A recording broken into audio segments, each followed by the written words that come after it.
मैं कमरे में दाखिल हुई तो मुझे नहीं पता था कि मेरा भाई अशरफ, जो कि इस वक्त अपने आप को राहत और सुकून दे रहा था, उसके एक हाथ में मोबाइल था और दूसरे हाथ से वह अपना खेल खेल रहा था। मुझे नहीं पता था कि वह इतना मदहोश है। जैसे ही कमरे में गई तो मैंने अपने भाई को यह सब कुछ करते हुए देख लिया। उसकी नज़र मुझ पर पड़ी तो वह बहुत ही ज्यादा परेशान हो गया। उसने कहा कि महक, तुम कब आई? यहाँ से जाओ। मैं कहा कि तुम्हें शर्म नहीं आती? तुम यह सब कुछ कर रहे हो। मैं अभी अम्मी और अब्बू को बता दूंगी। उसने कहा कि मैं क्या करूं? किसी को बताना मत। घर पर कोई भी नहीं था। मैं कॉलेज से अभी आई थी। मैं क्यों कह रही थी? मैं भी मुकम्मल तौर पर जो उनकी खूबसूरत थी। बहुत सारी लड़कियां जो कि अपने बॉयफ्रेंड के बारे में मुझे बता देती थी, लेकिन मेरा भी कोई बॉयफ्रेंड नहीं था। वह अक्सर बताती थी कि हम किस तरह अपने के साथ खेलती हैं। मैंने कहा कि जो भी है, सिर्फ हम यह सब कुछ क्यों कर रहे थे? अम्मी अब्बू जो कि कोई काम के लिए घर से बाहर गए हुए थे। अशरफ ने कहा कि तुम इस बारे में किसी को नहीं बताऊंगी। मैंने कहा कि जो कुछ तुम यह सब कुछ कर रहे थे, मुझे भी तुम्हारे साथ यह सब कुछ करना है। मैं अभी जवान हूँ, खूबसूरत हूँ। अशरफ ने कहा कि ही शर्म नहीं? ये लो अपनी बात कर रही हूँ। जिस पर मैंने बड़े गुस्से से कहा कि तुम्हें शर्म नहीं आई सब कुछ करते हुए? जिस पर अशरफ ने कहा कि मेरी कोई भी दोस्त नहीं। मैंने कभी किसी दोस्त के साथ ऐसा कुछ नहीं किया। मैं क्या किया करूं? मैं अभी जवान हूं, इसकी वजह से मैं अपने आप को सलूना ना दूं। लू लिया करो। इस पर मैंने कहा कि मैं हूं ना तो मेरे साथ यह सब कुछ कर सकते हो। मैंने कहा कि मैं ऐसा नहीं कर सकता। मैं तुम यहाँ से जाओ। महक नहीं जाने वाली थी। मैं अब्बा को बता दूंगी।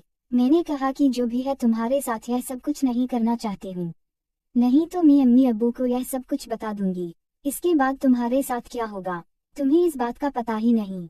अब मैं भी अपने आप को कंट्रोल नहीं कर पा रही थी। अशरफ भी अब नहीं करना चाहता था। वो मेरे साथ यह सब कुछ करें क्योंकि हमारा रिश्ता ही ऐसा था। लेकिन मैं उसे अब इतना मजबूर करिए कि अगर वह मेरा साथ नहीं देगा तो सच में मैं अम्मी अब्बू को बता दूंगी, क्योंकि अब्बा बहुत ही ज्यादा गुस्से के तेज थे और साकू भी अब इस बात का पता चल गया था कि अगर बाबा को सच में महक ने कुछ बता दिया तो सच में वह घर से निकाल देगा। इसलिए अब उसके पास मेरी बात मानने के अलावा और कोई चारा नहीं था। फिर उसने कहा कि महक ठीक है, मैं तुम्हारी बात मानने के लिए तैयार हूँ, लेकिन तुम मुझसे वादा करो यह हमारी पहली और तुम आखिरी बात होगी। इसके बाद हम कभी भी एक दूसरे से ऐसा कुछ नहीं करेंगे।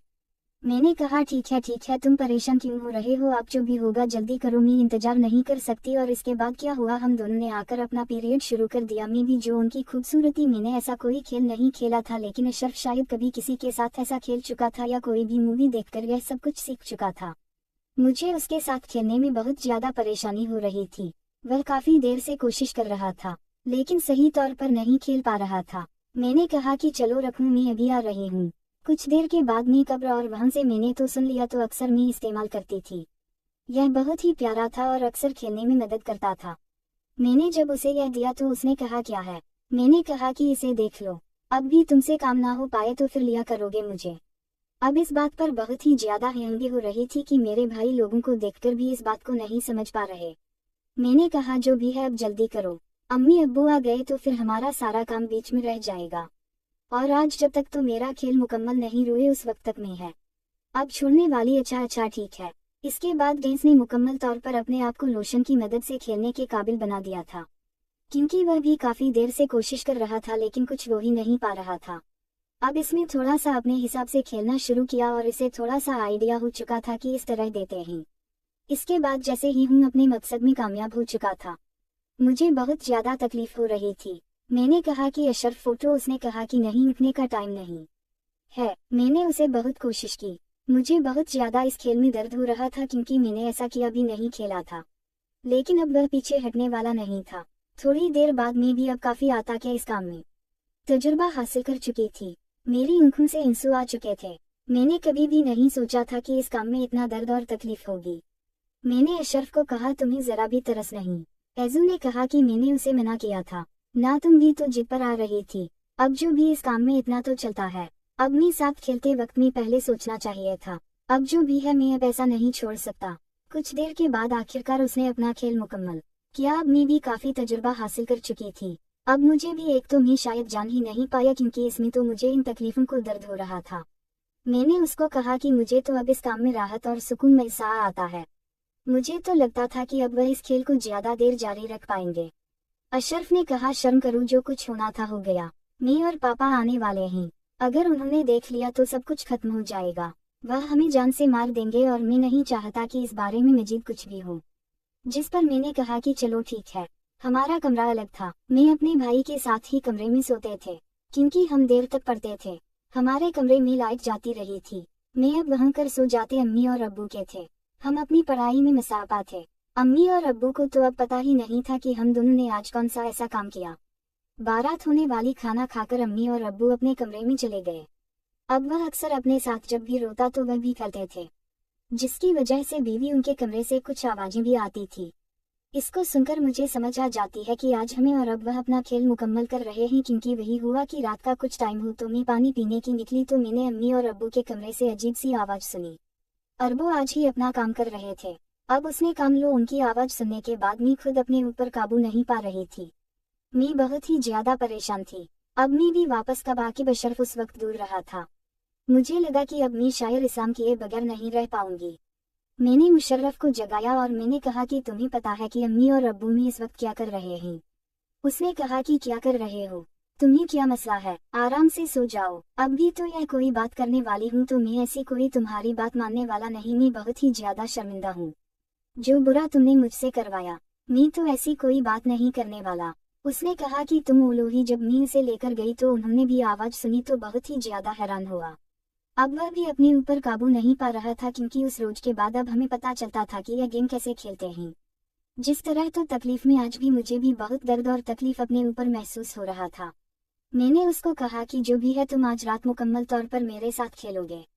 मैंने मुशर्रफ को दूध का गिलास गर्म करके दिया तो शर्म दूध पीने के बाद आपका भी अपनी उम्र ताकत महसूस कर। उसने उसके बाद मेरा खेलना शुरू कर दी, जबकि वजह से अब उसने तो अशरफ ने मुझे बहुत ढूंढा। तुमने कहा कि कहीं शर्म नहीं आई, अगर किसी ने सुन लिया तो बहुत बुरा होगा। और आखिरकार हम सारी रात एक दूसरे से खेलते रहे और मैं अब मुकम्मल तौर पर खुश हो चुकी थी। लेकिन हमें नहीं पता था कि हमारे इस खेल की वजह से बहुत बड़ा मसला होने वाला है।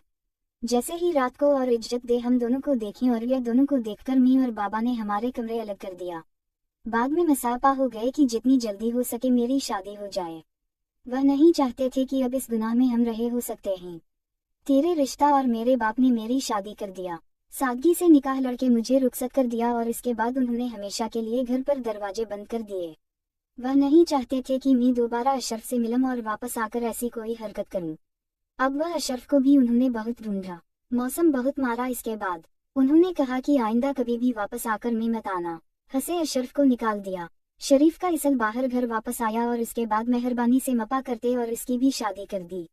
लेकिन सिर्फ और मेरा कभी भी राब्ता नहीं होता था। मुझे नहीं पता था कि हमारी एक दिन की जिंदगी हमें इतना बदल कर रख देगी। हमारे स्कूलों की वजह से मैं बहुत ही ज्यादातर मुंड है और ना ही अपनी माँ और बाप का सामना कर सके और ना ही अशरफ कार, इसलिए मैं अब वापस आना ही नहीं जा रही थी। मेरे शौहर को इस बात का इल्म था कि मेरे शौहर को मैंने बस इतना बताया कि मुझसे छोटी सी गलती होगी, क्योंकि पहले रात भी उसे पता चल जाता था, जिसकी वजह से मैंने उसे बताया दिया था कि जहर से यही गलती हुई है। मैं अपने बॉयफ्रेंड के साथ है। मेरे बाबा को पता चल गया था, जिसकी वजह से उन्होंने मेरी शादी कर दी। लेकिन मैंने अपने शौहर को वादा किया कि मैं इसके बाद कभी भी किसी और के साथ ऐसा कोई ताल्लुक नहीं बनाऊंगी। तो उसके बाद उन्होंने मुझे माफ किया। औरत सिर्फ मुझ पर नजर रखते थे, मुझे मोबाइल भी नहीं उठाने देते थे। और यह थी मेरी कहानी। यह कहानी आपको पसंद आई होगी। मजीद कहानियों के लिए हमारे चैनल को सब्सक्राइब कर लें ताकि आप नेक्स्ट अच्छी कहानी चैनल पर फरमाएं।